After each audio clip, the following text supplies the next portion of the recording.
Saudara-saudara, barangkali satu orang mayit punya utang, dia keluarganya tidak bisa bayar, saya bayar itu utang. Itu mayit sudah tidak disiksa lagi karena dia tidak bayar utang, sudah pur-puran dengan amal saya. Ad-dain yubari al-mayyit, doa al-malaika juga. Kemudian sawab sesuatu amal yang kita pindahkan kepada orang lain. Malah orang-orang ulama mengatakan ini ada dua. Karena doa tadi kalau saya bilang Allahumma ghfir lahu, Allahumma arhamhu, kita tidak memiliki itu doa, Allah Ta'ala yang menerima.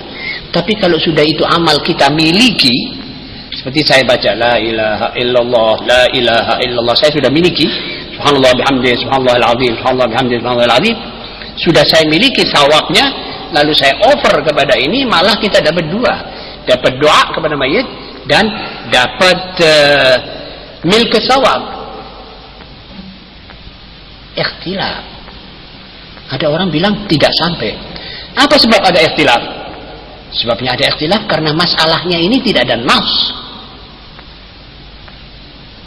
Dan setiap masalah khilafiyah kalau kita bicarakan dan tidak sampai akan putus. Orang lain juga mempunyai dalil, saudara-saudara. Jangan dikira umat Islam ini masing-masing mengerjakan sesuatu itu bodoh. Ada yang sampai dikatakan ini musyrik ala Hindu, ada. Jangan mudah begitu, saudara-saudara. Pernah satu waktu masalah Nur Muhammad, orang baca debat dikatakan ini orang Hindu dan musyrik dan lain-lainnya. Tidak baik begitu. Orang yang diperhatikan perasaan kita, ini kan kita mau bersatu. Waktu kita debat dalam soal ini akhirnya ditutup sebelum habis debat. Sampai terpaksa orang lain tersinggung perasaannya dalam soal-soal begini. Jadi saya mohon dengan hormat kepada semua kita yang hadir dan yang tidak hadir, yang mendengar pengajian ini melalui kaset atau apa, saya harap dengan segala hormat kasihanilah umat Muhammad SAW. Bicarakan masalah yang muttafaqun alaih lebih dahulu. Berapa kali saya bilang masalah yang muttafaqun alaih ini banyak, yang tidak ada dua kepala bertentangan itu ratusan bahkan ribuan. Ini dulu bicarakan supaya umat Muhammad ini tahu yang muttafaqun alaih. Jangan diambil sesuatu yang berselisih. Ada lagi ulama yang mengatakan khutbah Jumat harus bahasa Arab. Dan kalau tidak demikian tidak sah.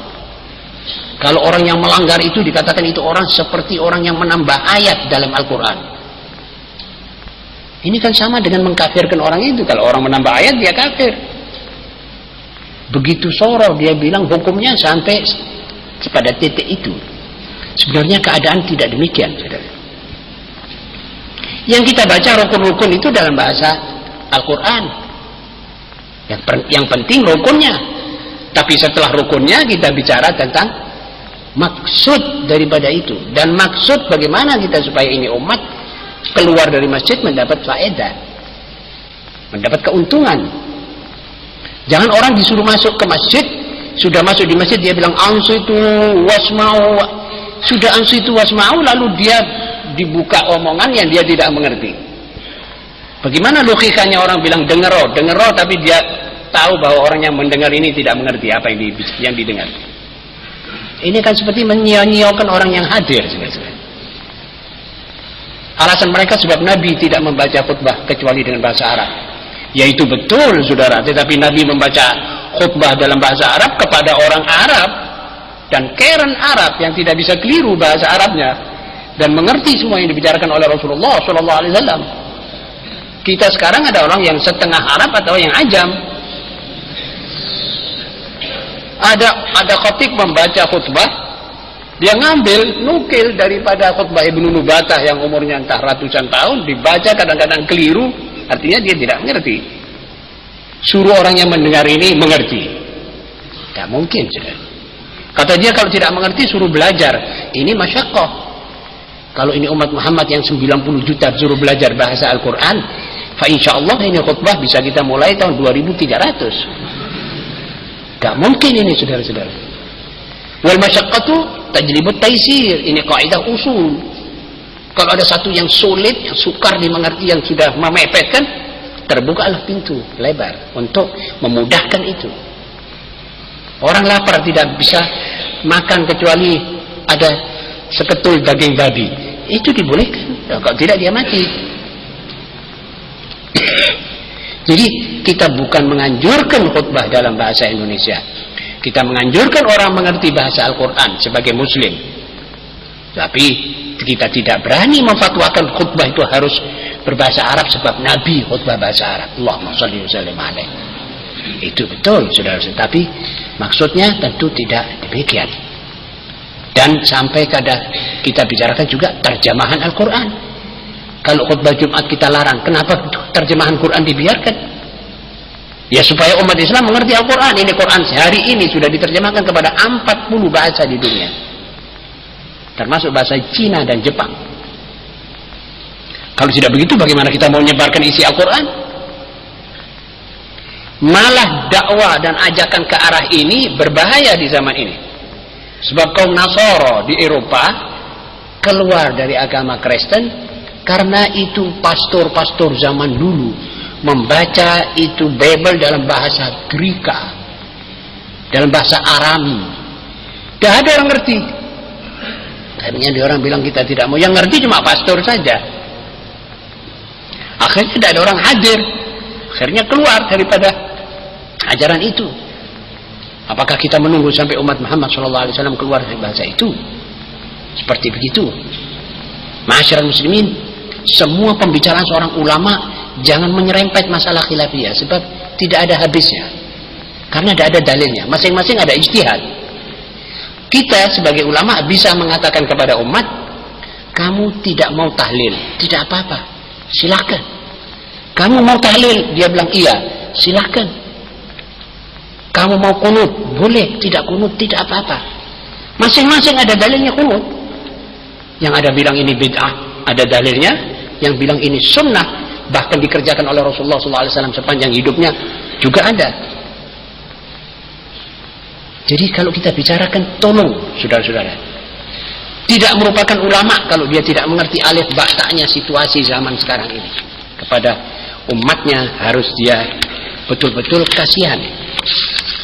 Nah, kalau tidak demikian, kita akan berpecah belah. Kalau kita berpecah belah, yang untung lawan Islam. Mudah-mudahan kita tidak termasuk golongan demikian. Dan saya minta maaf kalau dalam hal ini ada yang mendengar dan merasa kurang sedap mendengar kata-kata saya ini. Dan saya terpaksa, saya minta kita ini, khususnya para ulama yang mengaku ulama, dia harus banyak membaca supaya dia tahu dalil-dalil pihak lawannya, lalu dia mengerti pihak lawannya juga mempunyai dalil, dan kasihanilah umat. Jangan sampai hal itu diungkapkan lagi dengan cara-cara yang menyakiti hati, apalagi dengan kata-kata yang lincip-lincip yang orang merasa tersinggung. Khususnya kita bangsa Indonesia ini, perasaan kita halus. Jadi saya mohon dengan hormat, wal afu minkum. Akhirnya ada satu masalah lagi, yaitu pengajian. Tadinya saya berpikir bahwa puasa ini nanti kita isi juga dengan pengajian. Kalau pagi bersama anak-anak atau guru-guru perempuan baca hadis Bukhari. Tapi kalau sore saya ingin membuat satu pengajian yang sifatnya itu perlu kita kenal.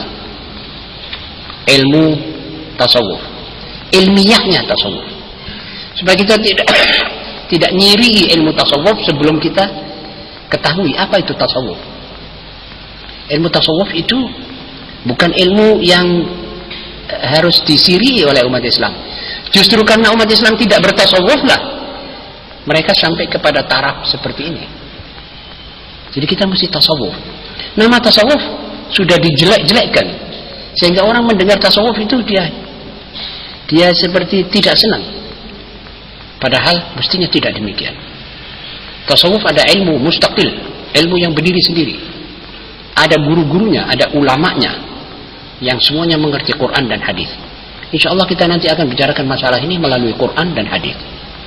Jadi tasawuf, tetapi itu bukan berarti bahwa tasawuf tidak pernah diselewengkan. Itu bukan berarti bahwa tasawuf tidak pernah disalahgunakan. Ini kita keliru kalau kita berbicara demikian. Tasawuf juga pernah diselewengkan, pernah disalahgunakan. Dan seperti yang tidak tasawuf juga pernah nyeleweng dan menyalahgunakan Islam.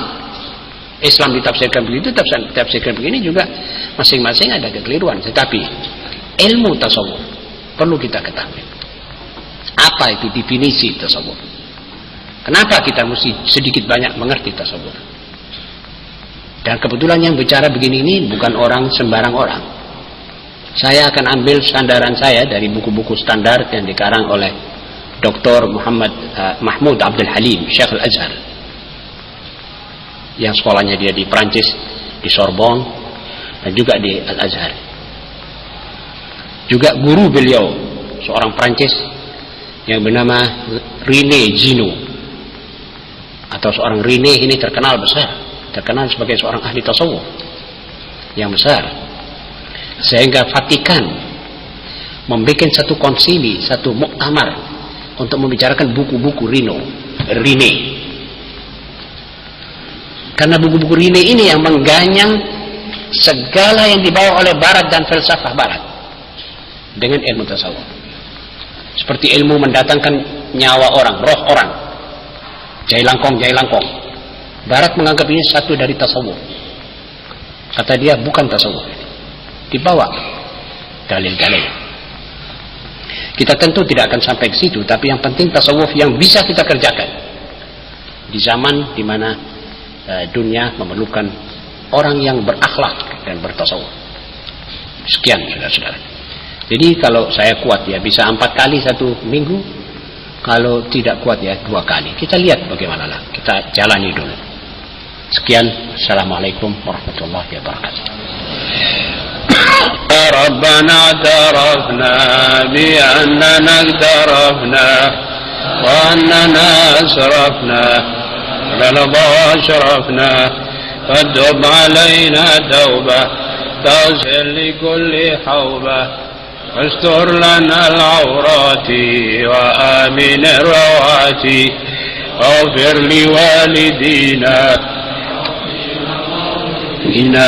والأهل والإخوان وسائر الخلان لذي محبة أو جيرة أو صحبة والمسلمين أجمع آمين ربي أسمع فضلا وجودا منا لا باكتساب منا للمصطفى الرسول